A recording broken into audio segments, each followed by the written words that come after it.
पिता, पुत्र और पवित्र आत्मा के नाम पर आमीन। संत योहन का सुसमाचार अध्याय 3 वाक्य 7 से 15 तक। आश्चर्य ना कीजिए कि मैंने ये कहा आपको दोबारा जन्म लेना है। पवन जिधर चाहता है उधर बहता है, आप उसकी आवाज़ सुनते हैं किंतु ये नहीं जानते कि वह किधर से आता और किधर जाता है। जो आत्मा से जन्मा है वह ऐसा ही है। निकोदेमुस ने उनसे पूछा, यह कैसे हो सकता है? ईसा ने उसे उत्तर दिया, आप इस्राएल के गुरु हैं और ये बातें भी नहीं समझते। मैं आपसे ये कहता हूँ, हम जो जानते हैं वही कहते हैं और हमने जो देखा है उसी का साक्ष्य देते हैं, किंतु आप लोग हमारा साक्ष्य स्वीकार नहीं करते हैं। मैंने आपको पृथ्वी की बातें बताई और आप विश्वास नहीं करते। यदि मैं आपको स्वर्ग की बातें बताऊं तो आप कैसे विश्वास करेंगे? मानव पुत्र स्वर्ग से उतरा, उसके सिवा कोई भी स्वर्ग नहीं पहुंचा।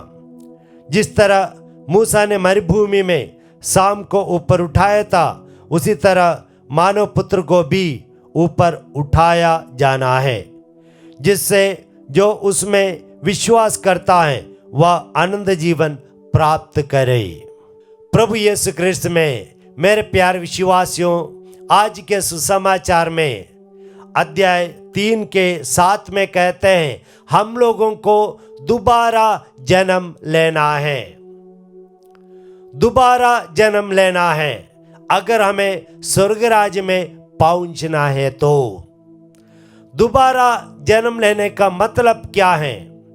जब माँ से हम जन्म लेते हैं हमें एक शरीर मिलता है, लेकिन ईश्वर से जन्म लेने से हमें एक आध्यात्मिक जीवन मिलता है। आध्यात्मिक जीवन मिलने से हम पाप से दूर रह जाते हैं। जिस प्रकार एक बच्चा माँ के कोख में, गर्भ में रहता है और उस बच्चे को पूरा जो कहते हैं खाना और पोषक आहार माँ से ही मिलता है, ठीक इसी प्रकार जब हम ईश्वर से दोबारा जन्म लेते हैं हमारा आवरण ईश्वर बन जाता है और हमें पूरे के पूरे जो पोषक आहार है पिता से मिलता रहेगा। और हम लोग दोबारा जन्म लेने से हमारे शरीर से शत्रु शैतान से और दुनिया से दूर रह पाएंगे। हमारे शरीर को उस पर लगाम लगा पाएंगे। हमारा शत्रु शैतान हमसे दूर रहेगा और दुनिया पर हम विजयी होंगे। इसी प्रकार बाइबल में वचन कहता है, रोमी के नाम पत्र अध्याय 8 वाक्य 14 में कहते हैं, शरीर की वासनाओं को उस पर विजय पाने के लिए पवित्र आत्मा से जन्म लेना है। और योहन का पहला ग्रंथ अध्याय 5 वाक्य 18 में कहते हैं, जिनका दोबारा जन्म हुआ है उनको शैतान आक्रमण या परेशान नहीं करेगा। और योहन का सुसमाचार अध्याय 5 के 4 में कहता है, जिनका दोबारा जन्म हुआ है वह संसार पर विजयी होते हैं। और योहन का पहला ग्रंथ अध्याय 3 वाक्य 9 में कहते हैं, जिनका दोबारा जन्म हुआ है वह पाप नहीं करता, क्योंकि उनके अंदर ईश्वर का तत्व क्रियाशील रहेगा, तो वह पाप कर नहीं पाएगा।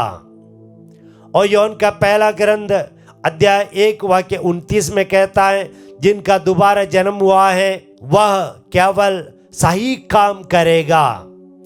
और योहन का पहला ग्रंथ अध्याय 4 वाक्य 7 में कहता है, जिनका जन्म हुआ है वह प्यार करेगा, सबको प्यार करेगा, आज्ञाओं का पालन करेगा।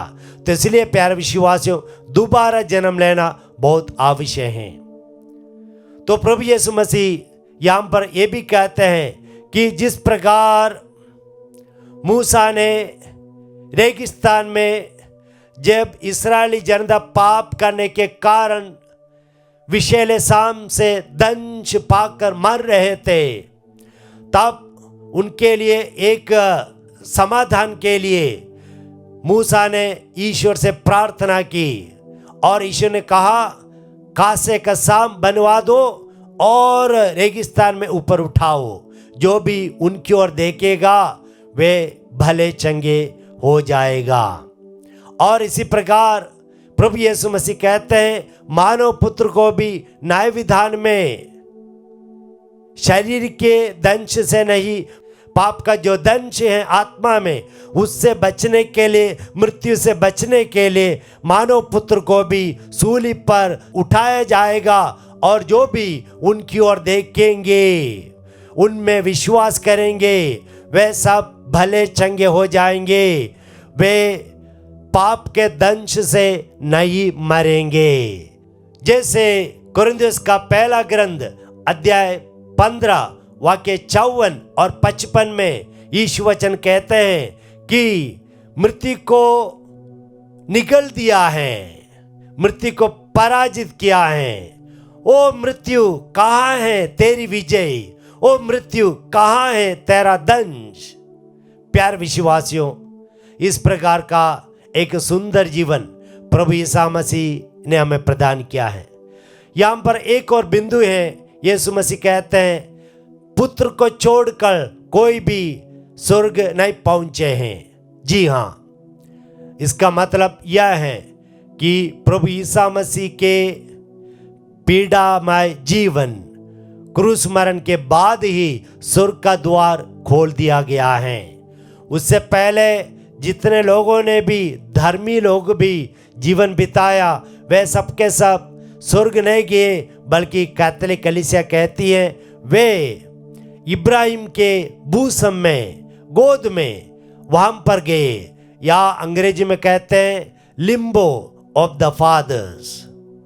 तो वहां पर गए और वे सबके सब बाद में स्वर्ग गए। कब? यीशु मसीह के क्रूस पर मृत्यु के बाद जब स्वर्गराज का द्वार खोल दिया गया, तब उनको प्रवेश मिला है। तो ईश्वर को धन्यवाद दे, हम निरंतर कठिन प्रयत्न करें कि दोबारा जन्म लेने के लिए, और यीशु मसीह को धन्यवाद देते हुए ये जीवन बिताए। आमीन।